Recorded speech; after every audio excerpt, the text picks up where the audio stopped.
శివాజీ అన్న big boss బజ్కి ఒక host అన్నప్పుడు నాకు చాలా ఎక్స్పెక్టేషన్స్ ఉన్నాయి. ఫస్ట్ వీక్ అయితేనేమి, సెకండ్ వీక్ అయితేనేమి ఆ ఎక్స్పెక్టేషన్స్కి ఏమాత్రం కూడా శివాజీ అనేది రీచ్ అవ్వలేదు. అక్కడ అనిపించుండే నాకు ఏంది కరెక్ట్ క్వశ్చన్స్ అడగట్లేడా, లేకుంటే ఆ క్వశ్చన్స్ అంటే ఎపిసోడ్ ఎలాగో తనకు కొద్దిగా హింట్స్ ఇస్తారా, లేకపోతే క్వశ్చన్స్ ఉంటాయి కదా, అలాంటి క్వశ్చన్స్ వాళ్ళ నుంచి ఎందుకు అడగట్లేడు, ఆన్సర్స్ ఎందుకు రాబట్టలేకపోతున్నా అని చెప్పేసి నాకు ఎక్కడో పెద్ద కంప్లైంట్ ఉండే అనమాట శివాజీ పైన.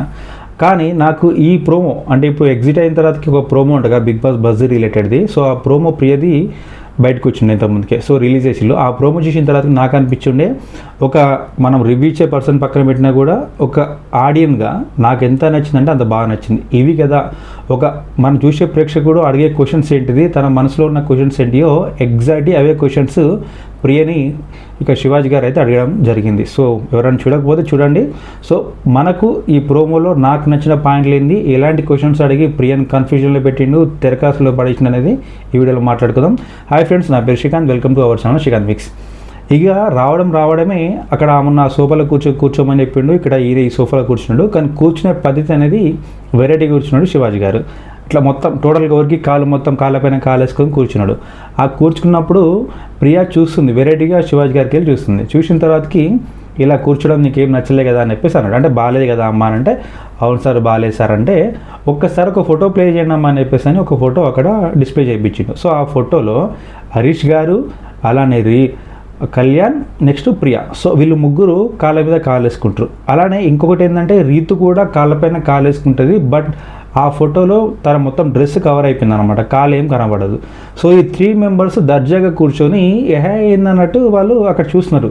ఈ ఫోటో దేనికి సంబంధించిందంటే వీకెండ్లో నాగ్ సారు వచ్చినప్పుడు అటువైపు నాగ్ సార్ మాట్లాడుతుంటే ఇటువైపు వీళ్ళు ఆ స్క్రీన్ చూసుకుంటూ సమాధానం చెప్పేటైతేనేమి, నాగ్ సార్ అడిగేటప్పుడు వీళ్ళు ఆ పొజిషన్లో కూర్చుంటారు. కామన్గా ఒక హోస్ట్కి అది ఎవరన్నా పక్కన పెట్టేసేయండి, బట్ ఆ పొజిషన్కి రెస్పెక్ట్ ఇవ్వాల్సిన రెస్పాన్సిబిలిటీ ప్రతి ఒక్కరి మీద ఉంటుంది. నాట్ ఓన్లీ ఈ 3 మెంబర్స్ అని కాదు, ఇంతకుముందుకు ఎపిసోడ్లో కూడా ఈ వీకెండ్లో వచ్చినప్పుడు కూడా కొందరు కూర్చున్నారు.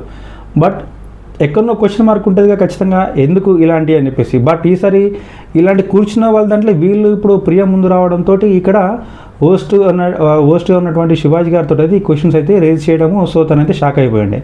అంటే ఆమె అంటుందన్నమాట, ఇలా కూర్చోడం కరెక్టా, ఓకే, అక్కడ అందులోనే వచ్చేసి నాగార్జున గారు అక్కడ ఉన్నారు, నాగార్జున గారు అన్నా లేకపోతే వేరే ఎవరైనా కానీ అట్లీస్ట్ ఆ హోస్ట్ అన్న ఒక పొజిషన్ ఉంటుంది కదా, దానికైనా మీరు రెస్పెక్ట్ చేయాలి కదా అని చెప్పేసి అన్నాడు. అంటే సార్ మీ అంతగా అది ఎక్స్పెక్ట్ చేయలేదు సార్, అలాగా సార్ ఇలా కాదు అని చెప్పేసి మాట్లాడుతున్నాయి అనమాట. ఇంకోటి మాట్లాడితే కామనర్స్ సెలబ్రిటీస్ అంటారు. సో అగ్ని పరీక్షలో ఎన్ని రోజులు ఉన్నావు, సో హౌస్లోకి వచ్చినాక ఎన్ని రోజులు అని చెప్పేసి అంటే, సో 2 కలిపి 2 months ఉన్నాయి సార్ అని చెప్పేసి తను చెప్పింది. అంటే మీరు కూడా ఆల్మోస్ట్ సెలబ్రిటీస్ అయినట్టే కదా, మరి ఎందుకు ఆ పదం వాడడం బుకే అని చెప్పేసి మళ్ళీ గట్టిగా అడిగిండు. సో మాట్లాడితే మళ్ళీ ఏం సమాధానం లేదు. ఇంకో క్వశ్చన్ అడిగిండు, అంటే మీరు సెలబ్రిటీస్ కాలేదనుకునే ఈ విధంగా బిహేవ్ చేస్తున్నారు, ఒకవేళ నిజంగా మీరు సెలబ్రిటీస్ అయితే రేపు రోజు అసలు మిమ్మల్ని ఆపగలమా, అంటే మీరు ఏ రేంజ్లో బిహేవ్ చేస్తారో అర్థం చేసుకోండి అని చెప్పేసి అన్నాడు. నాకు అనిపించుండే వీళ్ళు సెలబ్రిటీస్ గారా బాబు, అసలు వీళ్ళు కామనర్గా హౌస్లోకి పంపించినాక ఏంద్రా వీళ్ళ బిహేవియర్ అని చెప్పేసి బయట ఉన్న ప్రేక్షకులు తలలు బాదుకుంటుండే అనమాట. వీళ్ళ ప్రవర్తన, శ్రీజ, హరీష్, ప్రియా, కళ్యాణ్, డేమాను, సో ఒక్కొక్క విధంగా ఒక్కొక్కరు ఒక్కొక్క డైమండ్ ఆనుముత్యం లెక్కుండే అనమాట. ఒక్కొక్కరు ఒక్కొక్క విధంగా, ఒక్కొక్కరికి ఒక్కొక్క షేడ్ ఉందన్నమాట. వాళ్ళు చూపిస్తుంటే మనం చూడాల్సింది తప్పించి ఇక వేరేది అక్కడ ఆప్షన్ లేదు. ఎందుకంటే హౌస్ నుంచి బయటకు వచ్చినప్పుడే వాళ్ళని క్వశ్చన్ చేయగలుగుతాం, కానీ హౌస్లో ఉన్న రోజులు మనం వాళ్ళు ఆడింది ఆట పాడింది పాట అన్నట్టుంటుంది. సో అట్లుండే. బట్ ఇక్కడ ఛాన్స్ వచ్చింది కాబట్టి శివాజీ గారు అయితే గట్టిగానే క్వశ్చన్స్ అయితే అడిగిండు. సో దీని తర్వాతకి షోకి ఎందుకు వచ్చావని మళ్ళీ ఇంకో క్వశ్చన్ అడిగిండు. సో అమ్మన్నా కదా సార్ విన్నవడానికి వస్తాం కదా సార్ ఆడటానికి అని చెప్పేసి అంటే, మరి ఏం చేసిళ్ళు విన్నవడానికి అని చెప్పేసి అంటే, ఏం చేయడానికి అవకాశం రాలేదు సార్ అని చెప్పేసి అంటారు. వీళ్ళు అవకాశం రాలేదు ఎక్కడ, వీళ్ళకి ఎన్ని అవకాశాలు వచ్చినాయి, వచ్చిన ప్రతిసారి కూడా ఆ గొంతు పెట్టుకొని ఇటు ప్రియా ఇటు శ్రీజ వీళ్ళు అరవడం తప్పించి ఎక్కడన్నా టాస్క్ అని ఆడిల్లా పర్ఫెక్ట్గా. అట్లీస్ట్ వీళ్ళలో వీళ్ళకి పడకుండా వీళ్ళ మీద వీళ్ళు కంప్లైంట్ చేసుకుంటా, వీళ్ళలో వీళ్ళు పెద్ద ఆ డిస్కషన్ పెట్టుకుంటా వీళ్ళు బయటికి అట్లా ఆ విధంగా ఎక్స్పోజ్ అవ్వడం తప్పించి ఎక్కడైనా వీళ్ళు కరెక్ట్గా అరే మనం వచ్చింది ఆజే మనం కామనర్గా వచ్చినాము, హౌస్లో ఉన్న తర్వాత ఒక పద్ధతిగా ఉండాలి. సెలబ్రిటీస్ అనేవాళ్ళు ఏ విధంగా ఉన్నా కూడా మనం కామనర్గా వచ్చినప్పుడు మనము ఒక ఐకానిక్ పర్సన్ లెక్క మనం ఒక రిప్రజెంట్ చేయాలి, మనకు రేపు రోజు కామనర్స్ అంటే మనల్ని మెచ్చుకోవాలనే విధంగా ఉండాలి. కానీ వీళ్ళేంద్ర కామనర్స్ అనే విధంగా రావద్దు. అలాంటి బిహేవియర్ మొత్తం మర్చిపోయారు. హౌస్లోకి రావడమే వీళ్ళ ఫస్ట్ అచీవ్మెంట్ అనుకున్నారు, అక్కడనే ఆగిపోయారు. అగ్ని పరీక్షలకు వెళ్ళిళ్ళు. సో అగ్ని పరీక్ష నుంచి హౌస్లోకి వచ్చిళ్ళు, అక్కడనే అయిపోయింది అనమాట. వీళ్ళ గేమ్ ప్లే లేదు, ఏం లేదు. అగ్ని పరీక్షలు ఏ విధంగా వీళ్ళు బిహేవియర్స్లో ఏ విధంగా వీళ్ళు గేమ్ ఆడిల్లో హౌస్లోకి వచ్చిన తర్వాత టోటల్గా మర్చిపోయారు మొత్తానికి.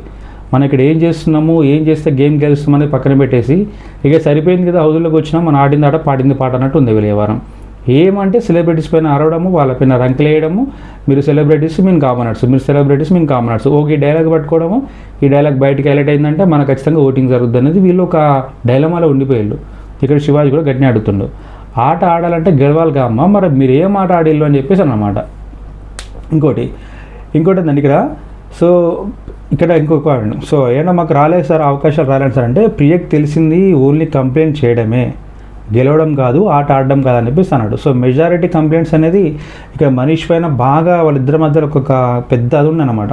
ఎప్పుడు చూసినా కూడా ఇక మనీష్ ఈమె గురించి మాట్లాడుకుంటూ, అంటే తన వర్షన్ తను మాట్లాడుతుంటే ఇటు ఈమె వచ్చేసి క్యాప్టెన్కి కంప్లైంట్ చేయడం అనమాట. డీమోన్కి మనకు సెకండ్ వీక్ చూసినప్పుడు మీకు చాలా అబ్జర్వ్ చేయండి. సో డీమోన్ క్యాప్టెన్ ఉన్నప్పుడు ఈమె డైరెక్ట్ డీమోన్ దగ్గరికి వెళ్ళేది, మొత్తం కంప్లైంట్ చేసేది అగెన్స్ట్ మనీష్ మర్యాద.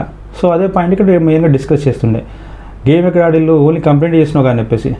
ఇక్కడేమో బాగా వింటాను. ఇంకో క్వశ్చన్, ఇక్కడైతే బాగా వింటారో మరి అక్కడేమైందమ్మా అని చెప్పేసి అంటే, సార్ అక్కడ మాకు ఎవరు చెప్పేటోళ్ళు ఎవరు లేరు కదా సార్ అంటది. అక్కడ ఎవరు చెప్తారు, మిగతా వాళ్ళందరికీ ఎట్లా ఉంటుందో అలా రీకులు అక్కడ. సో మనందరం మనమే నేర్చుకోవాలి, అంతేగాని అక్కడ ఒకరు చెప్పాలని చెప్పేసి అంటే హౌస్కి రాకూడదు, హౌస్కి వచ్చేటప్పుడు ఆలోచించాలి. సో నెక్స్ట్ ఏంటంటే ఇక్కడ సో